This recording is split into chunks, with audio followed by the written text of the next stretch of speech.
So సంస్కృతం మన భాష కాదు, ఇక్కడ మూలవాసుల భాష కాదు, పాలి ఇక్కడ మూలవాసుల భాష.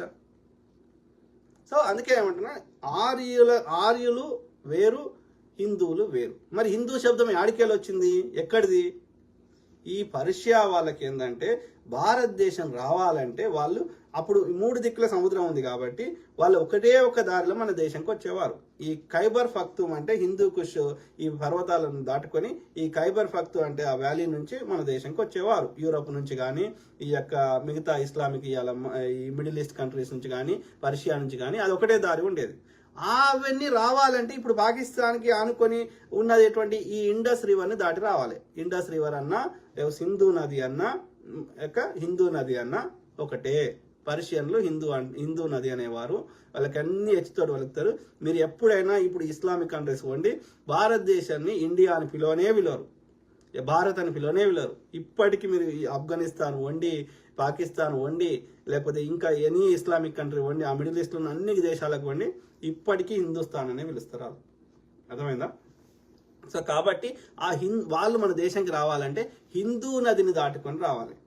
కాబట్టి ఆ హిందూ నది కావాలి ఉన్న భూభాగాన్ని వాళ్ళు హిందుస్థాన్ అన్నారు. సింపుల్. ఓకే. అయితే దాన్ని వీళ్ళు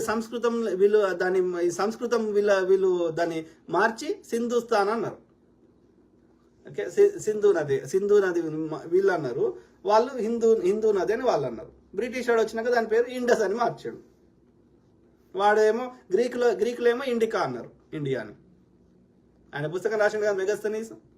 సో ఇది దీని అంటే గ్రీకు శబ్దంలో ఉన్న ఇండికాని బ్రిటిష్ వాడు ఇండస్గా మార్చిండు. పర్షియాలు వాడిన హిందూని వీడు ఈ పర్షియా నుంచి వలస వచ్చినటువంటి ఈ సంస్కృత ఉన్నవాళ్ళు, అక్కడ వాళ్ళ విధానం నచ్చని వాళ్ళు వచ్చిన వాళ్ళు వీళ్ళు సింధు అన్నారు. అంటే నేను చెప్తున్నా ఇక్కడ ఓవరాల్ స్టోరీ, ఈ భారతదేశంలో లేదంటే హిందుస్థాన్లో ఉన్న అన్ని ఆచార వ్యవహారాలు, మూలవాసులు పాటించిన అన్ని ఆచార వ్యవహారాలను కలిపి హిందూయిజం అన్నారు. మరి ఏం పాటించారు ఈ ఆర్యులు రాకముందు ఈ మూలవాసులు అంటే శ్రమణ పరంపర అనేది ఉండేది. శమన లేదా శ్రమణ, ఈ యొక్క పాలీ భాషను శమన అంటారు.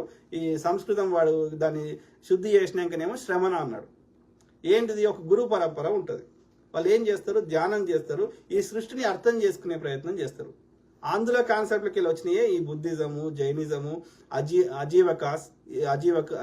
ఈ పరంపర.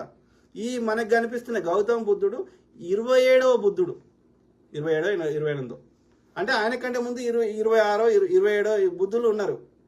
మన కర్ణాటకలో దొరికినాయి. కోనాగమన బుద్ధుడు అని ఈ గౌతమ బుద్ధుని కంటే ఒక ముందు తరం గురువు. అంటే ఈ గురు పరంపర కాన్సెప్టే ఉండేది మన దేశంలో. అహింస ఉండేది. ఎంతసేపు తన అంతరాత్మని అర్థం చేసుకునే ప్రయత్నము, ఈ అంతరాత్మని ఈ సృష్టిని అర్థం చేసుకునే ప్రయత్నం చేసేవాడు. ఎక్కువ ధ్యానం చేసేవారు. అర్థమైందా? ఇది కాన్సెప్ట్ ఉండే మూలవాసులకి. హింస అనే కాన్సెప్ట్ లేకుండే, బలి కాన్సెప్ట్ లేకుండే. ఈ చెత్త అంతా వాళ్ళు తీసుకొచ్చారు. అర్థమైందా? సో అందుకే అంటున్నా, ఆర్యులు వేరు, వాళ్ళ సనాతన ధర్మం వేరు, ఈ మనువాదం వేరు, ఈ సోకాల్డ్ హిందూ స్క్రిప్చర్స్ మనకి కావవి. అవి అంతా ఈ యొక్క ఆర్యులకు సంబంధించింది. హిందూయిజము ఇప్పుడు ఈ బేసిక్ ఇంకా పచ్చిగా చెప్పాలంటే ఈ బుద్ధిజాన్ని హిందూయిజం అని పేరు మార్చారు అంతే. సింపుల్. ఓకే. ఇలా హిందూయిజంలో ఉన్న అన్ని దేవతలు, ఆ బ్రహ్మ విష్ణు తప్ప మిగతా అన్ని ఇంద్రుడు, వరుణుడు, గవి తప్ప మిగతా అన్ని దేవతలు, అమ్మవారు, దుర్గామాత, శివుడు, లేకపోతే వినాయకుడు, ఇవన్నీ బుద్ధిజమే. అర్థమైందా? మీరు కొంచెం రీసెర్చ్ చేయడం లేదంటే పాత గుళ్ళకు పోయి చూడండి. నేను చెప్పింది 100% కరెక్ట్ ఉంటుంది. మీకు ఇంకా పూర్తి నాలెడ్జ్ కావాలంటే ఆయన పేరేంది, శివప్రసాద్ రెడ్డి బ్రదర్ ఉన్నాడు. ఆయన పేరు చెప్తాను ఇప్పుడే, ఫుల్ నేను చెప్తా. నేను చాలాసార్లు మాట్లాడిన బ్రదర్ తోటి. ఆయన ఒక బుక్ కూడా ప్రింట్ చేస్తున్నాడు. ఇది ఏరోప్లేన్ మోడ్ పెట్టినా కదా, డిస్టర్బ్ అవుతుంది. ఒక్క నిమిషం. ఆయన పేరేంది, బోధిసత్వుడు అని పెట్టుకున్నాడు. ఆయన యూట్యూబ్లో ఒకటి ఉంది ఛానల్, బోధిసత్వ ఛానల్ అని పెట్టుకున్నాడు బ్రదరు. ఆయన పేరు ఫుల్ నేమ్ చూస్తున్నా, ఏం పేరు, శివారెడ్డి ఉన్నది. ఆయన కర్నూలు. ఆయన ఒక బుక్ కూడా ప్రింట్ చేసిండు, ఇది బుద్ధిజం రిలేటెడ్.